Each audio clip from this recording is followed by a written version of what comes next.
प्रभु यीशु मसीह के मधुर और मीठे नाम से आप सभी को जय मसीह की। आज परमेश्वर के वचन में आप सभी का स्वागत है। परमेश्वर पिता आज अपने वचनों के द्वारा आप सभी को बहुत आयत से आशीष को दे। पिता परमेश्वर आज अपने वचनों के द्वारा आपसे बोले और बातचीत करे।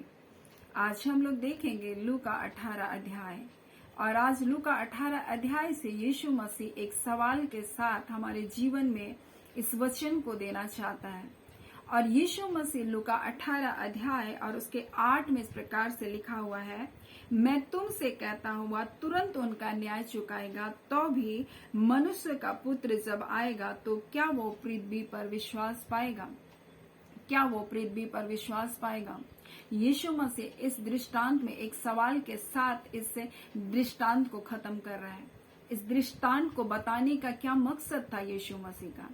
यीशु मसीह इस दृष्टांत को बताने का मकसद था कि कभी कभी हम प्रार्थना करते करते हम हियाव छोड़ देते हैं, लेकिन यीशु मसीह बता रहा है कि सुनो, कि प्रभु कहता है सुनो कि ये अन्यायी न्यायाधीश क्या कहता है। अन्यायी न्यायाधीश क्या कहता है? अन्यायी न्यायाधीश ये कहता था कि ये विधवा मुझको सताती रहती है, इसलिए मैं उसका न्याय चुकाऊंगा। एक ऐसा न्यायाधीश जो ना परमेश्वर से डरता था, ना मनुष्य का परवाह करता था, कुछ भी परवाह नहीं करता था मनुष्य का, ना वो परमेश्वर से डरता था। एक अन्यायी न्यायाधीश अपने नाम के अनुसार ये अन्याय के काम करता था और किसी की भी परवाह नहीं करता था, परमेश्वर से भी नहीं डरता था। लेकिन एक विधवा प्रतिदिन उसके पास आकर के वो कहती थी कि मेरा न्याय चुका, और वो दिन रात ऐसा कहने के कारण वो कहता मैं इसका न्याय चुकाऊंगा, कहीं ऐसा ना हो कि घड़ी घड़ी आकर अंत में मेरी नाक में ये दम कर दे। तो यीशु मसीह कहता है सुनो, अन्यायी न्यायाधीश क्या कर रहा है? क्या परमेश्वर अपने चुने हुओं का न्याय नहीं चुकाएगा जो दिन और रात उसकी दुहाई दे रहे हैं? आप जब दिन और रात उससे प्रार्थना कर रहे हैं, परमेश्वर क्या आपका न्याय नहीं चुकाएगा? परमेश्वर आपका न्याय चुकाएगा, लेकिन एक सवाल के साथ है।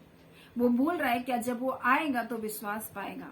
और यही मैं पिछले दिनों से आपको बता रही हूँ कि अपने विश्वास को थाम कर रखें। यीशु मसीह आपके जीवन में विश्वास को देखना चाहता है।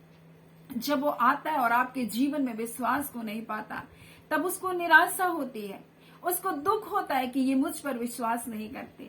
मेरे प्रियो, मत्ती उसका 21 उसका 22 में क्या लिखा है? लिखा है जो कुछ तुम प्रार्थना में विश्वास के से मांगोगे। प्रार्थना में हमको विश्वास के साथ मांगना है, प्रार्थना में विश्वास के साथ मांगना है। कभी कभी हम प्रार्थना तो बहुत करते हैं, दिन और रात दुहाई तो देते हैं, लेकिन विश्वास से नहीं। मेरे प्रियो, इसलिए परमेश्वर का वचन कहता तुम प्रार्थना में विश्वास से मांगोगे, वह सब तुमको मिलेगा। मरकुस 11 उसका 23 में लिखा, मैं तुमसे सच कहता हूँ जो कोई इस पहाड़ से कहेगा कि उखड़ कर समुद्र में जा पड़, और अपने मन में अगर संदेह नहीं करेगा वरन प्रतीति करेगा कि जो कुछ मैं कहता हूँ वो हो जाएगा। यानी वो कह रहा है जो कुछ वो कहता है कि मैं अगर कहूंगा तो ये हो जाएगा, तो उसके लिए वही होगा। बोलता है उसके लिए वही होगा। परमेश्वर कहता वही होगा। मेरे प्रियो, इसलिए तो लहू बहने वाली स्त्री अपने मन में कहती थी कि मैं वस्त्र को छूंगी और क्या हो जाऊंगी? चंगी हो जाऊंगी। वो इतने वर्षों से, वो 12 वर्ष से लहू बहने वाली स्त्री अपने मन में कहती हुई गई विश्वास के साथ कि मैं उसके यीशु के वस्त्र के छोर को छूंगी, चंगी हो जाऊंगी। आज यीशु मसीह यही सवाल आपके पास रख रहा है कि जब वो आएगा, जब वो इस पृथ्वी पर आएगा, तो क्या वो आपके जीवन में विश्वास को पाएगा? कई बार हम परमेश्वर की सेवा करने वाले लोगों के जीवन को भी देख सकते हैं। वो सेवा करते हैं, वचन के आधार पर प्रार्थना भी करते हैं, लेकिन वो अपने जीवन में जब प्रतिफल को पाने का समय आता है वो विश्वास नहीं करते। हम यूहन्ना के जीवन से इस बात को देख सकते हैं, माफ कीजिएगा, जकरिया के जीवन से हम इस बात को देख सकते हैं, जो हमको मिलता है लूका और उसका 1 अध्याय में। जब हम लोग पढ़ते हैं तो यहाँ पर जकरिया जो परमेश्वर का याजक है, परमेश्वर का सेवा टहल करने वाला है, और यह इस प्रकार से लिखा हुआ है, जकरिया जो था वो धर्मी था और दोनों पति पत्नी दोनों परमेश्वर की सारी आज्ञा और सारी विधियों में निर्दोष थे। वो परमेश्वर की इच्छा के अनुसार चलने वाले धर्मी व्यक्ति थे, परमेश्वर की सेवा भी कर रहे हैं और ये प्रार्थना भी करने वाले लोग हैं। इसलिए जब स्वर्गदूत आता है उनके पास तो इस प्रकार से कहता है, परंतु स्वर्गदूत ने उससे कहा जकरिया भयभीत ना हो, क्योंकि तेरी प्रार्थना सुन ली गई है। ये प्रार्थना कर रहा था और प्रार्थना का जवाब इसको कब मिला? बुढ़ापे में। मेरे प्रियो, मैं आपसे कुछ बातों को कहना चाहती हूँ। परमेश्वर अपने समय के अनुसार काम करता है। कई बार हम अपने समय में परमेश्वर को काम कराना चाहते हैं, लेकिन परमेश्वर अपने समय का परमेश्वर है। जब समय पूरा हुआ तब परमेश्वर ने यीशु मसीह को भेजा। वैसे ही परमेश्वर किसके लिए देर करता है? परमेश्वर अपने चुने हुए लोगों के विषय में देर नहीं करता, परमेश्वर का वचन कहता है। लेकिन वो देर क्यों होती? क्योंकि उसके पीछे, जिसके पीछे देर हो रही है, मतलब सोचिए कि वो परमेश्वर की एक बड़ी योजना है। जकरिया के लिए प्रार्थना को उत्तर में देरी हो रही थी। कारण ये था कि उसके द्वारा यूहन्ना बपतिस्मा देनेहारे का जन्म होने वाला था, जिसके बारे में भविष्यवाणी की गई थी कि वो प्रभु का मार्ग को सुधारेगा। एक योजना के तहत परमेश्वर ने जकरिया को क्या किया था? उस टाइम तक बच्चे नहीं दिए थे। मेरे प्रियो, अगर देर हो रही है यानी परमेश्वर की बड़ी योजना है। किसी भी बात में कभी कभी हम सोचते हैं परमेश्वर मेरे लिए इतना देर क्यों हो रहा है, लेकिन आप देखिए परमेश्वर का वचन क्या कहता है। जब समय पूरा हुआ तब यीशु मसीह आया। जब समय हुआ तब जकरिया का बेटा, हम देखते यूहन्ना आने वाला था। और इसी बात को यहाँ पर बताया जा रहा है कि वहां देर हो गई थी। कब वो देर, कितनी देर हो गई थी? वो बूढ़े हो गए थे। और यहाँ स्वर्गदूत क्या कहता है? परंतु स्वर्गदूत ने कहा, जकरिया भयभीत ना हो, क्योंकि तेरी प्रार्थना सुन ली गई है। तेरी पत्नी इलीशिबा से तेरा एक पुत्र उत्पन्न होगा, तो उसका नाम यूहन्ना रखना। उसका नाम भी बता दिया गया और सब कुछ स्वर्गदूत जो उसके जीवन के लिए था वो सब कुछ बताया। उसने कहा उसके कारण हर्ष और आनंद होगा। सब लोग उसके जन्म से बहुत आनंदित होंगे और वो प्रभु के सामने महान होगा। दाखरस और मदिरा कभी भी नहीं पिएगा। माता के गर्भ से पवित्र आत्मा से परिपूर्ण होगा और इजरायलियों में से बहुत तेरों को प्रभु के परमेश्वर की ओर फेरेगा।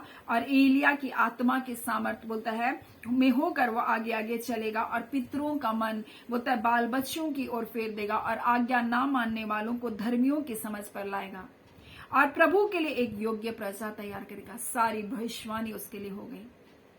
अब जकरिया बोल रहा है ये क्यों कर होगा? पूछता है ये क्यों कर होगा? मतलब मैं बूढ़े हो गए हूं, मेरी पत्नी बूढ़ी हो गई है, क्यों कर होगा? मेरे प्रियो, कई बार परमेश्वर से हम प्रार्थना करते हैं, हमारे जीवन में बहुत सारी भविष्यवाणियां भी आ जाती है, हमारे जीवन में सारी बातों को परमेश्वर प्रकट भी कर देता है, लेकिन हम क्या करते हैं? हम अविश्वास करते हैं। हम अविश्वास करते हैं परमेश्वर के वचनों को लेकर, हम अविश्वास करते हैं परमेश्वर की प्रतिज्ञा को लेकर, हम अविश्वास करते हैं परमेश्वर के उन योजनाओं को लेकर। परमेश्वर एक योजना तैयार करके रखा था जकरिया के लिए। परमेश्वर आपके लिए एक योजना तैयार करके रखा है मेरे प्रियो। परमेश्वर का वचन क्या कहता है? जो कल्पनाएं वो आपके विषय में करता है वो हानि की नहीं वरन लाभ के लिए, और अंत में मैं तुम्हारी आशा को पूरा करूंगा। परमेश्वर क्यों कह रहा है अंत में? क्योंकि परमेश्वर एक योजना के तहत आपको लेकर आया।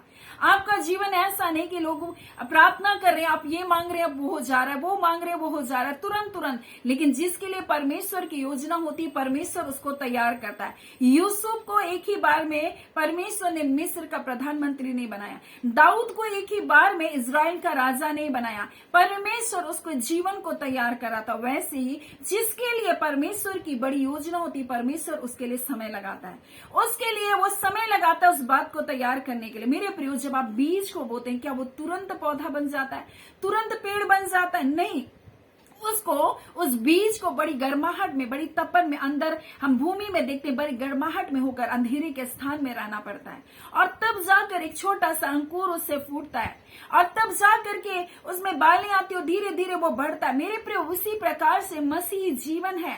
मसीही जीवन हम सोचते हैं ऐसे तुरंत बढ़ जाता नहीं, परंतु परमेश्वर उनको कई अंधेरे स्थानों में लेकर के उसको सिखाता है, उसको बढ़ाता है, उसको उत्पन्न करता है परमेश्वर। और ऐसी हालात, ऐसी परिस्थितियों में परमेश्वर उसको क्या करता है? बढ़ाता है और जब वो निकलता है वो बड़ा एक पेड़ बनता है। मेरे प्रियो, हर चीज में परमेश्वर एक समय को रखा है। मेरे प्रियो, एक बच्चा को जन्मने में भी 9 महीना लगता है, लेकिन हम कई बार परमेश्वर के सामने हम हियाव नहीं रखते। और यही बात यीशु मसीह कह रहा है सुनो, ये अन्यायी न्यायाधीश क्या कर रहा है, बोलता है कि ये जो बार बार आती है मेरे नाक में दम करती रहती, मैं इसका न्याय चुकाऊंगा। क्योंकि ये लगातार, और यीशु मसीह इसी विषय को इस दृष्टांत में बता रहे कि प्रार्थना करना और हियाव रखना मत छोड़ो। यानी कि तुम प्रार्थना करे तो बोलता है हियाव भी रखो, बोला है। परमेश्वर कहता है तुम प्रतीति करो कि तुम्हारे लिए होगा और हो जाएगा। यानी कि तुमको विश्वास करना है कि जो कुछ मैंने मांगा वो होगा और मेरे प्रिय हो जाएगा, परमेश्वर का वचन कहता है। लेकिन यहाँ पर इतनी भविष्यवाणियों को सुनने के बाद, जिब्राइल सरदूत के बाद भी ये कहता है, ये क्यों कर होगा। ये जकरिया कोई मामूली व्यक्ति नहीं था, ये जकरिया की याजक था, ये धर्मी व्यक्ति भी था, ये प्रार्थना करने वाला भी था, ये अब्राहम के बारे में जानने वाला था। अब्राहम को परमेश्वर ने बुढ़ापे में बच्चा दिया, इस बात को जानने वाला था। और हो सकता है इसने इस बात को रख करके भी प्रार्थना किया होगा, इस वचन को, परमेश्वर आपने अब्राहम को बुढ़ापे में संतान दी, मुझे भी दे। लेकिन जब सब कुछ होने का समय आ गया, जब प्रतिज्ञा के पूरे होने का समय आ गया, तब इसने क्या किया, अविश्वास किया। परमेश्वर पूछना चाहता है, क्या वो आपके जीवन में विश्वास को देख रहा है। परमेश्वर पूछना चाहता है, जब आपके जीवन में अद्भुत कार्य को करने के लिए अपने दूतों को भेजेगा, क्या आपके पास विश्वास होगा। क्या परमेश्वर जो आपके जीवन में आपकी प्रार्थनाओं को उत्तर को देने जा रहा है, क्या आपके अंदर उसको अपने जीवन में स्वीकार करने के लिए विश्वास है। परमेश्वर यह आपसे पूछना चाहता है, परमेश्वर जब आपको चंगा करने के लिए आपके पास आएगा, क्या आप अपने बिछौने से उठने के लिए तैयार हैं। क्या आपके अंदर वो विश्वास है। परमेश्वर यह आपसे पूछना चाहता है। परमेश्वर पूछना चाहता है कि क्या वो जब आपके पास आएगा, आपके पास विश्वास होगा। मेरे प्रिय, परमेश्वर का वचन कहता, बिना विश्वास के परमेश्वर को प्रसन्न करना होना है। उसके निकट आने वालों को विश्वास करना चाहिए कि वो है और अपने खोजने वाले को प्रतिफल देता है, उससे मांगने वाले को परमेश्वर देता है, उनकी भलाई के लिए परमेश्वर उन सारी आशीषों को देता है। इसलिए उसका वचन कहता है, जब तुम प्रार्थना करो तो विश्वास के साथ करना, और जो को तुम विश्वास के साथ प्रार्थना करोगे तुमको सब कुछ मिल जाएगा। मेरे प्रियो, कुछ लोग प्रार्थना तो करते हैं लेकिन विश्वास के साथ नहीं करते। विश्वास के साथ कीजिए कि ये मेरे होगा और वो आपके लिए हो जाएगा मेरे प्रियो। और यहाँ पर जकरिया क्या कर रहा था, कैसे होगा, वो कह रहा है, स्वर्गदूत से पूछा, मैं कैसे जानूं कि मैं तो बूढ़ा हो गया और मेरी पत्नी बूढ़ी हो गई। स्वर्गदूत ने उत्तर दिया, मैं जिब्राइल हूं, मैं परमेश्वर के सामने खड़ा रहता हूं और मैं तुमसे जो बातें करने के लिए भेजा, तुम्हें जो बातें करने और तुझे सुसमाचार सुनाने भेजा गया हूं। देख, जिस दिन तक ये बातें पूरी नहीं हुई उस दिन तक तू मौन रहेगा, उस दिन तक तू गूंगा रहेगा, क्योंकि तूने मेरी बातों की प्रतीति नहीं की, मेरी बातों पर विश्वास नहीं किया। और मेरे प्रियो, उस दिन से जकरिया क्या हो गया, गूंगा हो गया। जब तक उसका बेटा नहीं जन्मा और जब तक उसका नाम को उसने उस तख्ती पर नहीं लिख दिया कि इसका नाम यूहन्ना होगा, उस दिन तक उसका मुंह क्या था, बंद था। मेरे प्रियो, परमेश्वर आपके जीवन में विश्वास को देखना चाहता है। परमेश्वर कहता है, तुम प्रार्थना करो तो विश्वास के साथ प्रार्थना करो, तो प्रतीति कर लो कि ये हो गया है और वो तुम्हारे लिए हो जाएगा। मेरे प्रियो, ये हो गया है, आपको विश्वास करना है। होगा ये विश्वास नहीं करना, ये हो गया है। मेरे प्रियो, जब आप प्रार्थना करते कि प्रभु मेरे लोगों के बंधन को तोड़ दे, तो टूट चुका है मेरे प्रियो, क्योंकि आपने प्रार्थना किया कि प्रभु मेरे बंधनों को तोड़ता है और वो बंधन टूट चुका है। आपको विश्वास करना होगा और जब आप विश्वास करेंगे तभी जाके आपके जीवन में उसका प्रतिफल दिखाई देगा। कुछ टाइम तक आपको शत्रु भ्रमित करेगा कि अरे नहीं हुआ, तुमने इतना प्रार्थना किया, देखो वही चीज तो है, वही चीज तो दिखाई दे रहा है। लेकिन नहीं मेरे प्रियो, आपने प्रार्थना की, आपको प्रतीति करना है कि वो हो गया है और वो हो जाएगा। मेरे प्रियो, परमेश्वर का वचन कहता है वो हो जाएगा। मेरे प्रियो, परमेश्वर आपके जीवन में इन्हीं बातों को देखना चाहता है। क्या जो दिन और रात आप दुहाई दे रहे, परमेश्वर का वचन कहता है अपने लोगों का न्याय नहीं चुकाएगा। लिखा तुरंत तुरंत तुरंत न्याय चुकाएगा, तुरंत आपके जीवन में कार्य करेगा।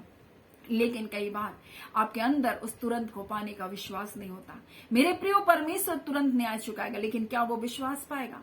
परमेश्वर निश्चय करके अपने समय में काम करता है। हर एक के लिए एक समय है और हो सकता है आज आपका समय है, हो सकता है अभी वो समय है आपके लिए कि परमेश्वर आपके जीवन में छुटकारे को लेकर आए, अभी आपके जीवन में उन भलाई को लेकर, अभी आपके जीवन वो चंगाई को लेकर, अभी वो आपके जीवन वो छुटकारे को लेकर जाए। वही समय अभी हो सकता है आपके जीवन के लिए मेरे प्रियो, लेकिन आपको विश्वास करना होगा, क्योंकि वो परमेश्वर आपके जीवन में निश्चय करके अपने भलाई को प्रकट करने वाला परमेश्वर, निश्चय करके वो चंगा करने वाला परमेश्वर, निश्चय करके वो यहोवा यीरे आपके लिए उपाय करने वाला परमेश्वर, वो आपके जीवन में छुटकारे को लाने वाला परमेश्वर, आपको जय को देने वाला परमेश्वर, आपके जीवन में आशीषों को देने वाला परमेश्वर है। क्या अब आपके पास विश्वास है? कि अब जो प्रार्थना होगी निश्चय करके परमेश्वर मेरे जीवन में इसको पूरा करेगा। सो पवित्र आत्मा आपके जीवन की सहायता करे कि आप उस विश्वास में आप बढ़ सके, परमेश्वर आपके जीवन में अद्भुत कार्य को दिखा सके। आइए हम प्रार्थना करेंगे। धन्यवाद देते हैं जीवते सच्चे सामर्थ्य पिता परमेश्वर, प्रभु यीशु मसीह के मधुर मीठे नाम से पिताजी आपके पास आते हैं। खुदावन परमेश्वर पिता रिबांदा खाला रबा शिखीरिया स्तननबा, पिता हम आपका स्तुति और आपकी बड़ाई करते हैं पिता। प्यारे पिता परमेश्वर प्रभु जी जो प्रतिदिन इन वचनों की सेवकाई में जुड़ते हैं पिता, एक एक परिवार, एक एक मेरे भाई, एक एक बहन जो यूट्यूब फैमिली खुदावन आज खुदावन परमेश्वर हम इस यूट्यूब फैमिली के एक एक परिवार के लिए प्रभु जी हम प्रार्थना करते हैं जो बड़ी विश्वास योग्यता के साथ प्रभु जुड़े हैं खुदावन। हाँ पिता परमेश्वर प्रभु आज इसी घड़ी प्रभु जी इनके जीवन में अगर किसी भी प्रकार का बंधन है, हाँ पिता परमेश्वर, चाहे पिता पति और पत्नी में अनबन की बातें हैं, चाहे लड़ाई और झगड़े हैं, चाहे रिश्तेदारों में परमेश्वर पिता दूरियां हैं प्रभु, चाहे खुदा इनके अपने इनको छोड़कर चले गए, चाहे परमेश्वर बीमारियां हैं प्रभु जी, चाहे प्रभु कर्ज है प्रभु जी, चाहे परमेश्वर प्रभु जो भी समस्या है, आज यीशु के नाम से हम आदेश करते हैं इनके जीवन से उखड़ जाए रबांदा खाला, उखड़ जाए यीशु के नाम से। हर वो समस्या को लाने वाली दुष्ट की शक्तियों को हम आदेश करते हैं इन प्रिय लोगों के जीवन से उखड़ कर निकल कर जाओ। रिबांदा खाड़ा इनके बच्चों के जीवन से उखड़ो, इनके बेटे इनकी बेटियों के जीवन से उखड़ो, हर बेरोजगारी की आत्मा को उखाड़ते इनके जीवन से, इनके परिवार से गरीबी की आत्मा को उखाड़ते हम यीशु के नाम से। हाँ पिता परमेश्वर हम प्रार्थना करते इसी घड़ी हर प्रकार की कर्ज की समस्या को परिवार से उखाड़ते, उनकी जड़ों को हम काट डालते। रिबांदा खाला जो जड़े परमेश्वर उनके परिवारों पर बंधी है, ये कर्ज के जड़े यीशु के नाम से टूटने पर रबांदा खाला, और इसी घड़ी परमेश्वर आप ऐसा कर रहे हैं इनके जीवन में, इसी घड़ी वो छुटकारे को आप दे रहे हैं प्रभु जी, आपका धन्यवाद करते हैं खुदावन परमेश्वर पिता। हम प्रार्थना करते खुदावन परमेश्वर हर वो परमेश्वर अंधकार का कार्य, हर वो तंत्र मंत्र जादू टोने की सारी शक्तियां जो इनके परिवार पर इनके जीवन पर परमेश्वर बांधी गई है, आज उस बंधन को हम तोड़ देते हैं यीशु के नाम से। इनके परिवार से, इनके बच्चों के जीवन से तोड़ते प्रभु हर ढिठाई की आत्मा, हर अनाज्ञाकारिता की आत्मा, हर प्रकार के व्यसनों की आत्मा, हर प्रकार के झूठ बोलने की आत्मा इनके परिवारों से यीशु के नाम से निकल बाहर होने पाए। खुदावन परमेश्वर प्रभु जी आपके लोगों को हम ब्लेस करते हैं। यीशु मसीह में ये जयवंत से बढ़कर है, मसीह यीशु आपकी धार्मिकता में पाए जाते हैं, और जो कुछ ये प्रार्थना के द्वारा मांगते हैं वो इनके लिए हो गया है पिता। हम आपका धन्यवाद देते, जितने बीमार हैं यीशु के नाम से चंगे किए जाए, हर प्रकार का कैंसर ये बांदा खाला रिबान जखोरिया शांदरी खौरिया बा शांदरिया रबा रिबा बाबा शकोरिया शांदरिया स्तोनोनबा, हर प्रकार का कैंसर यीशु के नाम से पवित्र आत्मा की आग में जलाते हैं, हर प्रकार के परमेश्वर फोड़े, हाँ पिता परमेश्वर गांठे यीशु के नाम से इनके शरीरों को छोड़कर जाओ, इसी घड़ी इनके शरीरों से निकलो तुम बाहर। हम आदेश करते यीशु के नाम से इनके शरीरों पर तुम्हारा कोई अधिकार नहीं है। हर बंधन बंधुआई की आत्मा को हम तोड़ते हैं यीशु के नाम से, हर प्रकार के परिवारों में अनबन लाने वाली आत्माओं को हम तोड़ते हैं यीशु के नाम से। हर प्रकार के परमेश्वर जो परिवार में सब कुछ नॉर्मल दिखाई तो दे रहा है, परंतु दुष्टा जो कार्य को उनके पीठ के पीछे कर रहा है, उस सारे बंधनों को हम तोड़ते हैं यीशु के नाम से। खुदावन परमेश्वर ये समझ नहीं पाते खुदा उन बातों को, परंतु वो सारे बंधन आज टूटे यीशु के नाम से। हम आपका धन्यवाद करते हैं, हम आपका धन्यवाद करते हैं, हम आपका धन्यवाद करते हैं पिता। आपने जय छुटकारे को अपने लोगों को दिया, आपने चंगाई को अपने लोगों को दिया, हम आपका धन्यवाद देते हैं। आपके लोगों के लिए जय छुटकारे की हम घोषणा करते हैं, आपके कल्याण आपकी आशीष इनके परिवारों पर ठहरने पाए, आपकी भलाई इनके परिवारों पर ठहरने पाए। धन्यवाद पिता, आपने प्रार्थना सुना, प्रार्थना यीशु के नाम से मांगते हैं, दया सुन अनुग्रह से ग्रहण कर लीजिएगा, आमीन। परमेश्वर पिता आप सभी को बहुत ऐसे आशीष को दे, आमीन।